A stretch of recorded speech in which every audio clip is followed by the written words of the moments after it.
दोस्तों हम फिर से लेकर आ चुके हैं आप लोगों के लिए शाम की सभी ताजा और बड़ी खबरें। फटाफट अंदाज में एक एक कर बताएंगे आपको आज देश और दुनिया से क्या बड़ी खबरें निकलकर सामने आ रही हैं।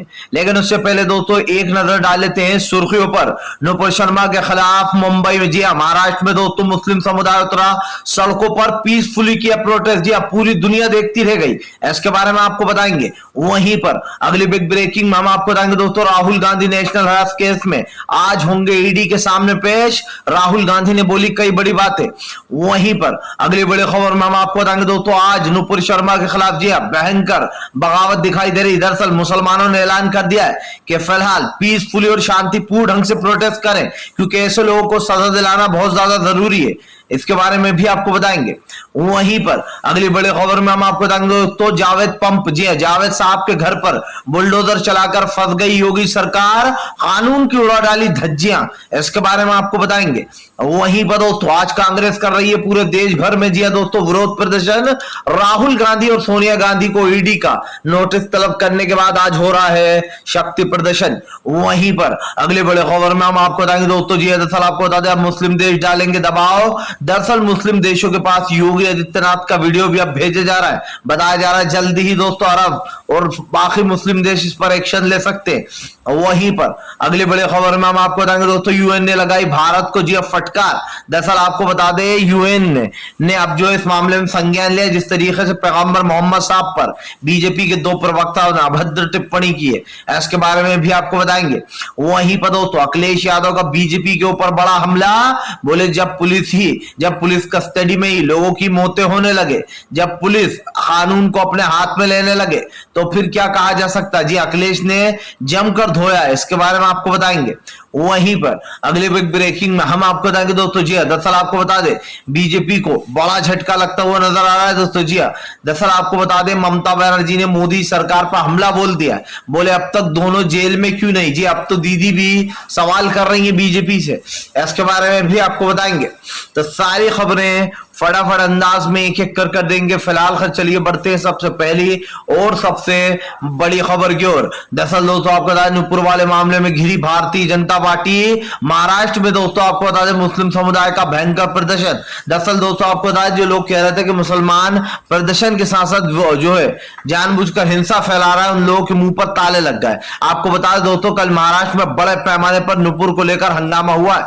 जी हाँ, लेकिन आपको बता दें वहां पर पीसफुली प्रोटेस्ट की अपील भी की गई। आपको बता दें मौलाना साहब ने साफ कहा कि फिलहाल जितने भी लोग नुपुर को हम सजा जरूर दिलवाएंगे, लेकिन शांतिपूर्ण ढंग से दिलवाएंगे। आपको बता दें दोस्तों नुपुर शर्मा को सजा दिलाना इसलिए भी जरूरी हो जाता है क्योंकि कल को लोग फिर से इसी भाषा का यूज करेंगे और माफी मांगकर निकल जाएंगे। आप समझिए जिस तरीके से पैगंबर मोहम्मद साहब पर अभद्र टिप्पणी की गई, जबकि सब लोग जानते हैं कि पैगंबर साहब जो थे दोस्तों वो मुसलमानों के लिए, मुस्लिम समुदाय के लिए दोस्तों हुजूर सल्लल्लाहु अलैहि वसल्लम बहुत ही मायने रखते हैं।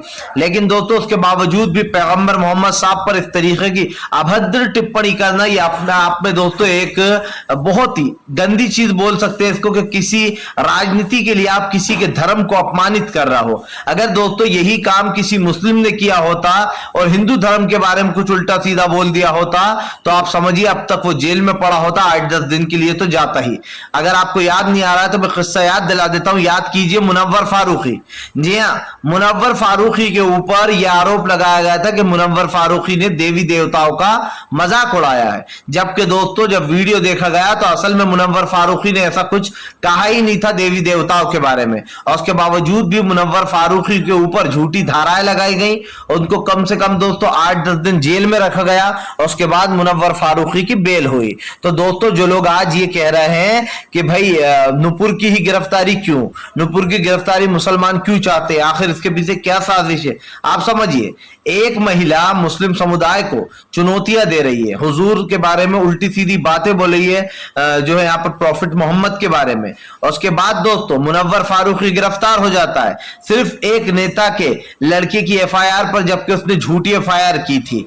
जी हाँ, और वो सामने भी नहीं आया था जिसने एफआईआर की थी। अब आप समझिए अब जब फारूकी की गिरफ्तारी हो सकती है दोस्तों, तो भाई नुपुर की क्यों नहीं हो सकती है? उसका तो वीडियो साफ साफ है और उसने पैगंबर मोहम्मद साहब पर अभद्र टिप्पणी की है। ऐसे कहते हैं दोस्तों पक्षपात, जो कि कोई भी गोदी मीडिया ये नहीं कह रहा। चलिए बढ़ते हैं एक और अगली बिग ब्रेकिंग की तरफ। बता दोस्तों आज राहुल गांधी होंगे ईडी के सामने पेश। दिया आपको बता दें नेशनल जो हरासमेंट केस लगा है उनके ऊपर दोस्तों, दरअसल आपको बता दें राहुल गांधी के ऊपर एक बहुत ही पुराने अखबार के पैसों का सोनिया गांधी और राहुल गांधी के गमन का आरोप है, यानी कि पूछताछ होगी। अब दोस्तों बीजेपी के आरोप तो आपको पता ही है, जितने भी अच्छे लोग अच्छे काम कर रहे हैं उन सबके ऊपर बकायदा ईडी की बैठक बैठ जाती है, क्योंकि बीजेपी को पता है ईडी हमारे घर की है, सीबीआई हमारे घर की है, एनआई भी हमारे घर की है, जैसे चाहे वैसे काम कराएंगे। अब दोस्तों राहुल गांधी आज पेश हो रहा है, लेकिन राहुल गांधी के पेश होने के साथ साथ आपको बता दें पूरे देश में विरोध प्रदर्शन किया जा रहा है, और ये विरोध प्रदर्शन दोस्तों कांग्रेस कर रही है। दरअसल 3 साल पहले दोस्तों बंद हो चुका केस को अचानक से खोल देना, और वो भी दोस्तों तब जब 2023 और 2024 के चुनाव करीब आने वाले हो। आप समझ रहे हैं दोस्तों, 2023 अभी हाल ही में दोस्तों, बहुत जल्दी 2 राज्यों के चुनाव आने वाले हैं, और वो कौन से 2 राज्य है दोस्तों? वो है गुजरात और हिमाचल प्रदेश। हिमाचल प्रदेश में कांग्रेस की पूर्णतः ताकत दिखाई दे रही है, और यही बीजेपी को बर्दाश्त नहीं हो रहा है। आपको बताता चलूं दोस्तों, गुजरात में पिछली बार कांग्रेस महज 9 सीटों से हार गई थी चुनाव, लेकिन अब की बार वो कसर नहीं छोड़ा है, ये कांग्रेस ने कहा था।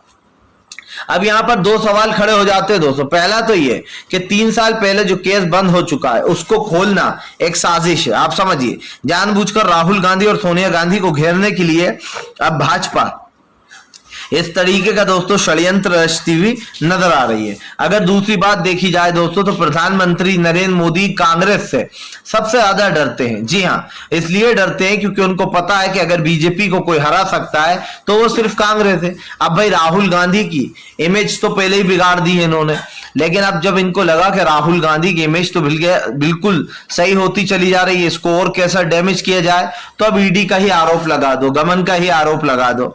और इसी में दोस्तों आज पूरे देश में कांग्रेस प्रदर्शन भी कर रही है, और राहुल गांधी ईडी के सामने पेश भी हो गए हैं। अब उनकी सुनवाई चल रही है, यानी कि जो सवाल जवाब है, अब देखना होगा कि आगे क्या कुछ होता है। चलिए बढ़ते हैं एक और अगली बिग ब्रेकिंग की तरफ। बता दोस्तों पैगंबर मोहम्मद साहब के लिए, जी हाँ, मेरा बेटे ने शहादत दी है, वो शहीद हुआ है, मुझे अफसोस नहीं है, मेरा छोटा बेटा।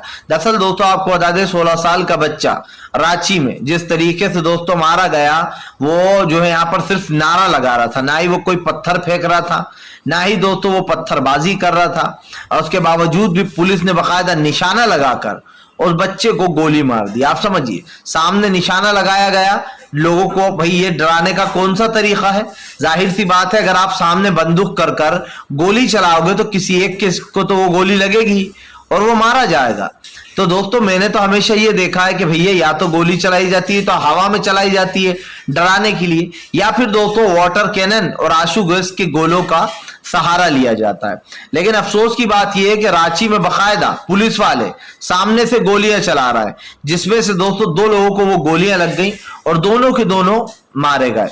हालांकि आपको बता दें उनकी मम्मी जो है, उन बच्चे की माँ जो है 16 साल के, उसका बयान आया उनका, उन्होंने रोते रोते कहा कि मेरा बेटा ने शहादत दी है, हुजूर सल्लल्लाहु अलैहि वसल्लम के लिए वो शहीद हो गया। सवाल ये उठता है दोस्तों कि मैंने पहली बार पुलिस की ऐसी कार्रवाई देखी कि आप जीते जाते लोगों पर गोलियां चला रहा हो, और गोलियां चलाकर डराने धमकाने का ये पहला तरीका देखा है कि भाई 1-2 की जान जाए तो जाए, बाकी ये देखकर डर जाएंगे।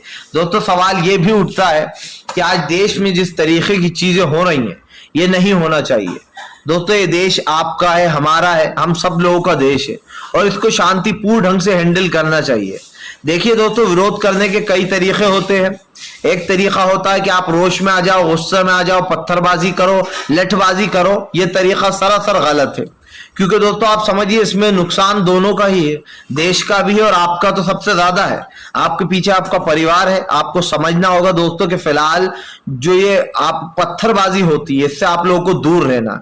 हमें यह भी पता चला है दोस्तों कि कई जगहों पर बाकायदा कुछ लोग घुस जाते हैं मुस्लिमों के बीच में और वो पत्थरबाजी शुरू कर देते हैं। वो किसी पार्टी के लोग होते हैं और आपको भी उकसाते हैं पत्थरबाजी करने के लिए। अभी हालिया में जो सरकार है आपको तो पता ही है, इसका तो क्या कहना, वाह रे वाह, एक तरफा कार्रवाई, सिर्फ मुसलमानों को गिरफ्तार करना है, जेल में डालना है, सालों साल सड़ाना है, उसके बाद उनको बेल मिलती है कई 2-4 साल बाद। सवाल यह भी कि उनके ऊपर जितने आरोपियों को पकड़ा जाता है क्या सच में वो आरोपी हैं भी या नहीं।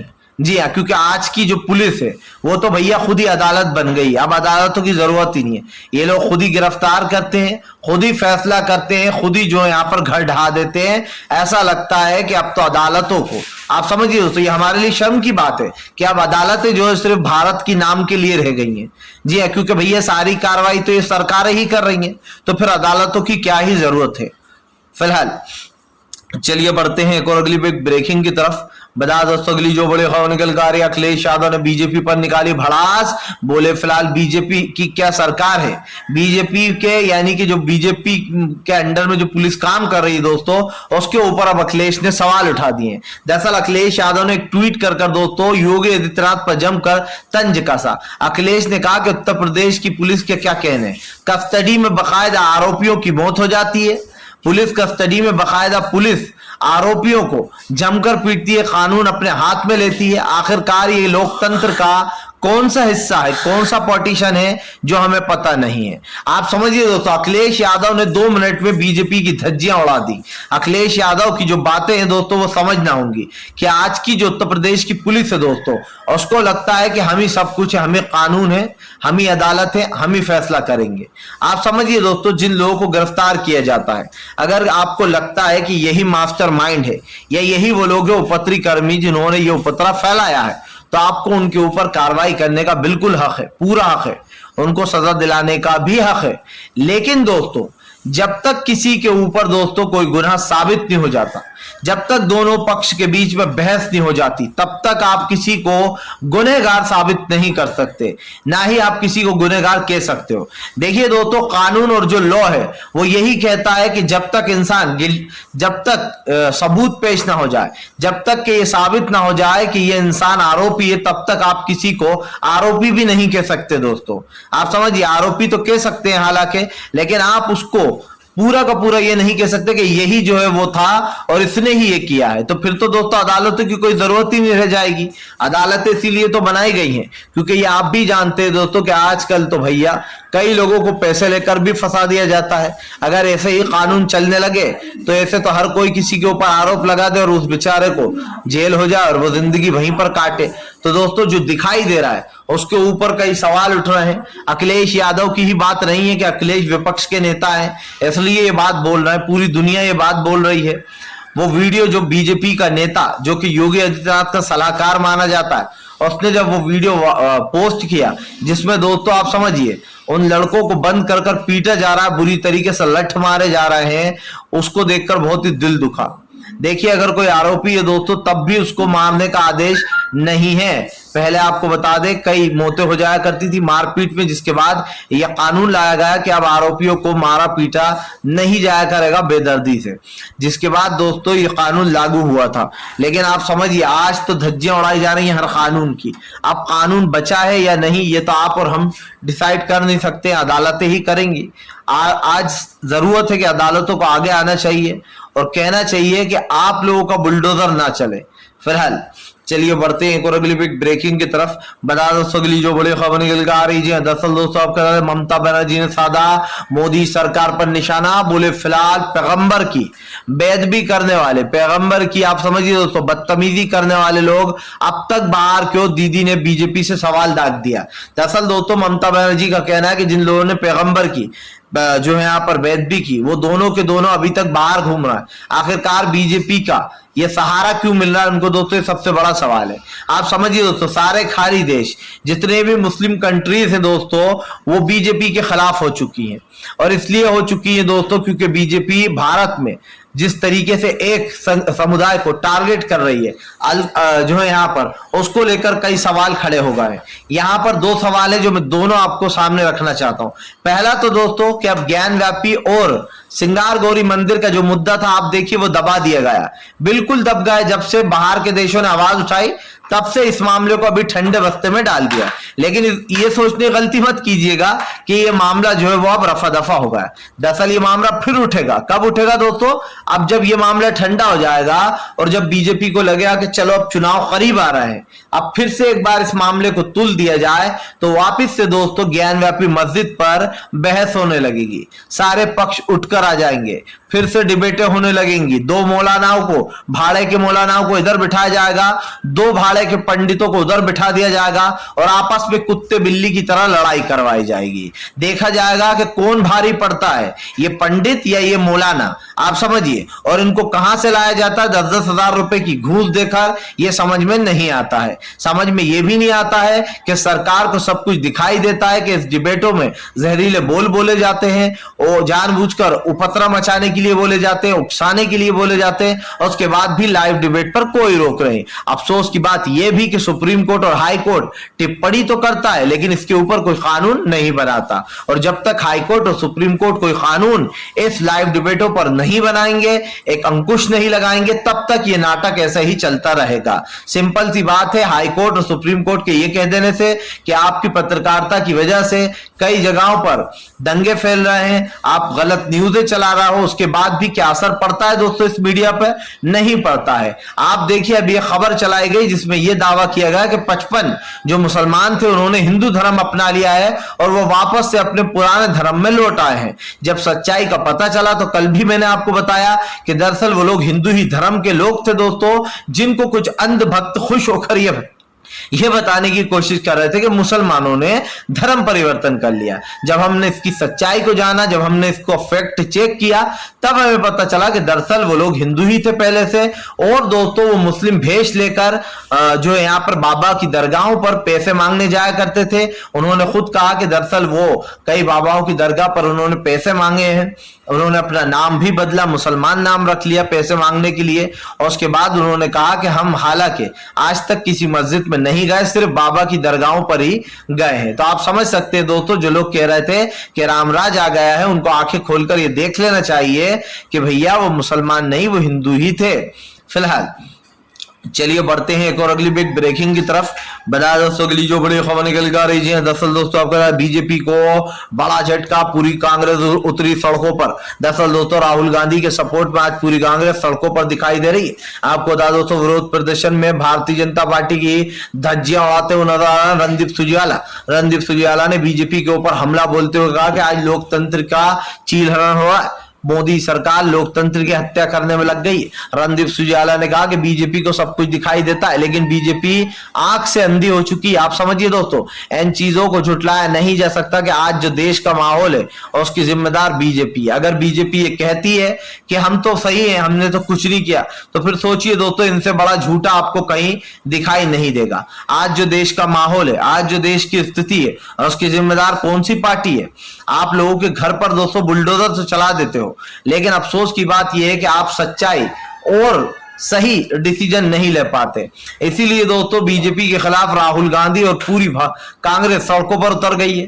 साफ दिखाई दे रहा है कि बीजेपी का ये बदले की कार्रवाई जो है इसका बहुत जल्दी अंत होगा और 2024 मोदी सरकार के लिए आखिरी पैगाम लेकर आएगा कि अब आपकी चाय ठंडी हो चुकी है, इसको कोई और पीना नहीं चाहता, इसलिए वापस रेलवे स्टेशन पर चले जाइए। लेकिन अफसोस की बात यह है कि रेलवे स्टेशन अब मोदी जी के पास है नहीं, क्योंकि वो तो हमने अडानी और अंबानी के पास गिरवी रख दिया। अब क्या करेंगे यार मोदी जी? बहुत बड़ी टेंशन हो रही फिलहाल। खैर चलिए बढ़ते हैं अगली बड़ी खबर की ओर। बता दो तो आफरीन फातिमा के घर पर, जावेद पंप के घर पर बुलडोजर चलाकर फंस गई योगी आदित्यनाथ की सरकार। कल दोस्तों लोकतंत्र और कानून का जो चीलहरण हुआ है वो देखने लायक था। आप समझिए, जावेद पंप के घर पर बुलडोजर चलाया गया, नोटिस जारी किया गया, जबकि घर वालों का, आफरीन फातिमा का कहना है कि उनके घर पर एक दिन पहले रात को नोटिस चिपकाया जाता और सुबह ही घर तोड़ने आ जाते। ऐसी कार्रवाई मैंने पहली बार देखी है। यहां तक कि दोस्तों वो जो घर है वो जावेद पंप के नाम पर नहीं बल्कि उनकी पत्नी के नाम पर है, जो कि उनकी पत्नी के फादर जो थे उनके ससुर, उन्होंने उनको गिफ्ट दिया था। तो दोस्तों कानून के हिसाब से योगी आदित्यनाथ ने कानून को अपने हाथ में लिया है, गलत तरीके से बुलडोजर चलवा दिया। और दोस्तों आफरीन फातिमा क्योंकि जेएनयू की छात्र हैं इसलिए उनको टारगेट किया गया। उन्होंने कई एनआरसी के जो है यहाँ पर मोर्चों में हिस्सा लिया था। फिलहाल अगर आपको हमारी खबरें सच्ची लगती हैं, सही लगती हैं, तो इसको जरूर अप्रिशिएट कीजिएगा, वीडियो को लाइक कीजिए।